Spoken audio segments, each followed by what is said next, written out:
All right, ready to dive in. Today we're tackling some early Buddhist thought, excerpts from the Middle Discourses, numbers 1 through 142 to be exact. Quite a few. It's a lot, right? Yeah. But fascinating stuff. And hey, who knows? Maybe we'll come out of this with a little extra wisdom. I think that's a pretty safe bet with these discourses. They're packed with those insightful teachings the Buddha was known for.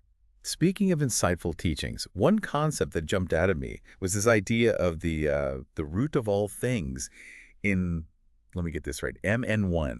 Sounds pretty intense, right? Like, miss this and your whole life's off track. Well, it's definitely foundational. MN1 really digs into how we perceive the world, like how we label things, how we cling to our own perceptions, and how that, in a nutshell, leads to dukkha, Dukkha meaning, suffering, or a better translation might be dissatisfaction, that feeling of like, something's just not quite right.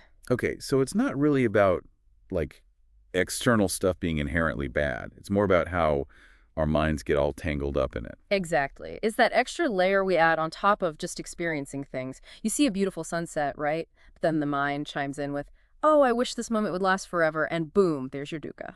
So it's that clinging to how we want things to be instead of just letting them be what they are. Precisely. The Buddha talks about sannyaya, which is often translated as perception. But it's not just seeing or hearing, it's the judging, the craving, the anxiety we layer on top of our direct experience. Which kind of makes me think of that saying, pain is inevitable, suffering is optional. Right. And the Buddha's giving us this incredibly practical guidebook on how to opt out of that unnecessary suffering. Makes you wonder why we don't get this stuff taught in school. It all seems pretty essential if you ask me.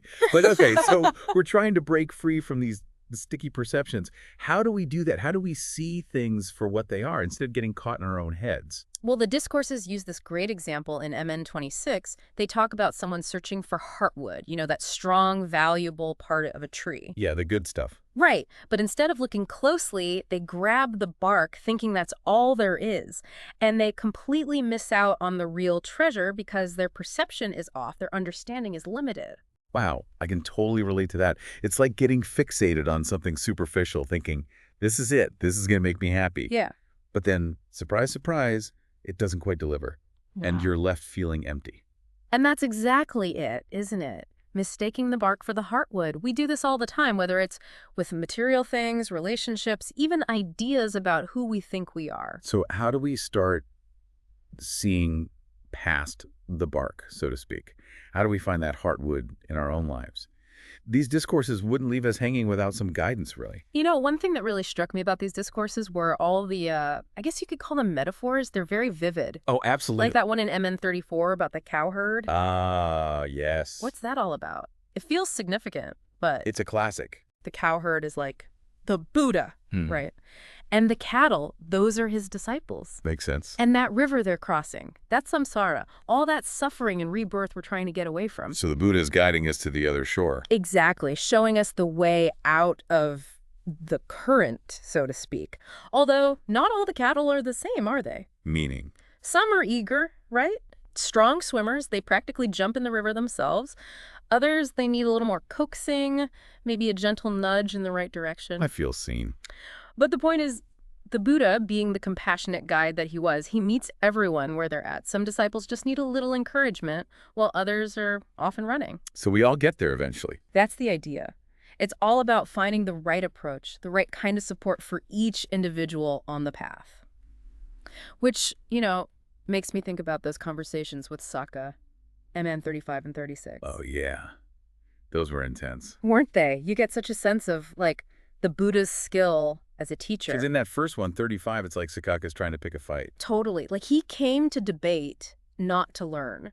But then in 36, it's like he softens a bit. Yeah, it gets kind of philosophical. And I think that's what's so fascinating about those two discourses together. You see how the Buddha could adapt his approach depending on who he was talking to. Because in that second conversation, it's like Sokka actually wants to understand. He's not just trying to score points anymore. Exactly. And that's when the real learning can happen, once that genuine curiosity is there. And that's where the Buddha drops that, what's the word, bombshell, about his own life. Right. That part where he talks about practicing those extreme austerities, Yeah. even using the term dukkha, which basically translates to painful striving. But I have to admit, that surprised me. Yeah. I always thought Buddhism was about finding peace and, chilling out a bit.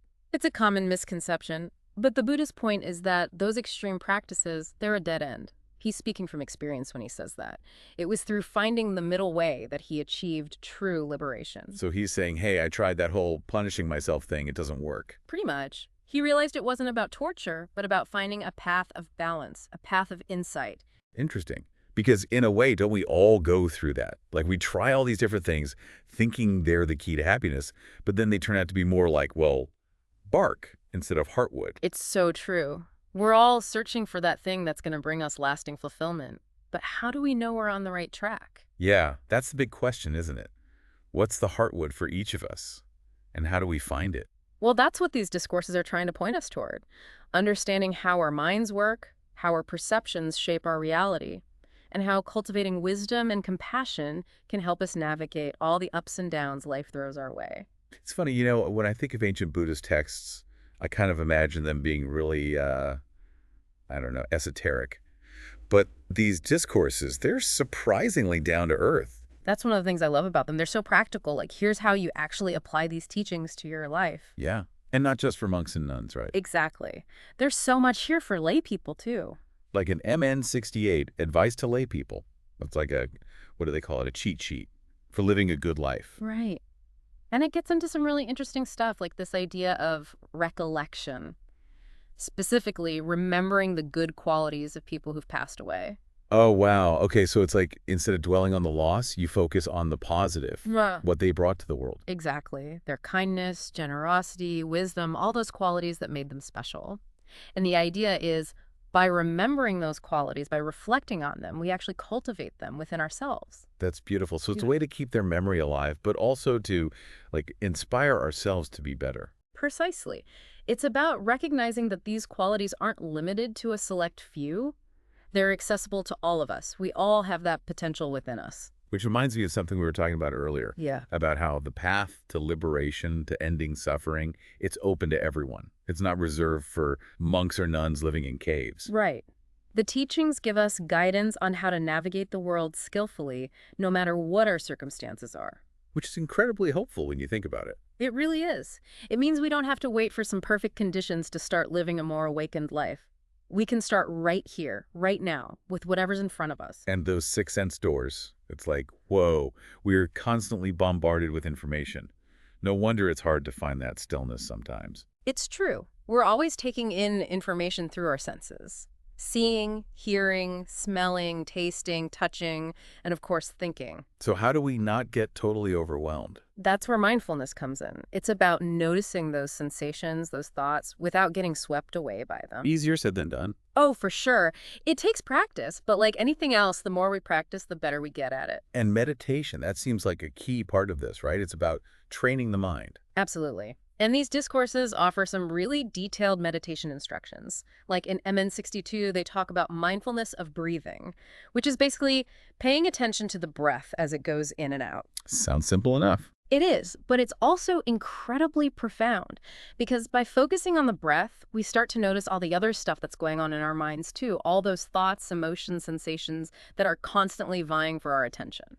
And the jhanas, those are more like advanced meditation, right? You could say that. They're these states of deep concentration, deep absorption, where the mind becomes incredibly still and clear. And that's where the real insights happen. Exactly. When the mind is no longer caught up in all that mental chatter, it's able to see things more clearly, to understand things on a deeper level. So it's not just about feeling blissed out, it's about gaining wisdom, about seeing the true nature of reality. Exactly. It's about waking up to the way things really are. Wow. Well, this has been amazing. I feel like I could talk about this stuff all day. But all good things must come to an end. Any parting words of wisdom before we wrap up? Just keep exploring. These discourses are a treasure trove of wisdom. And remember, the path is always there. The invitation to wake up, to live a more meaningful life, it's always open to us. Beautifully said. And for our listeners, thank you for joining us on this deep dive into early Buddhist thought. We'll see you next time.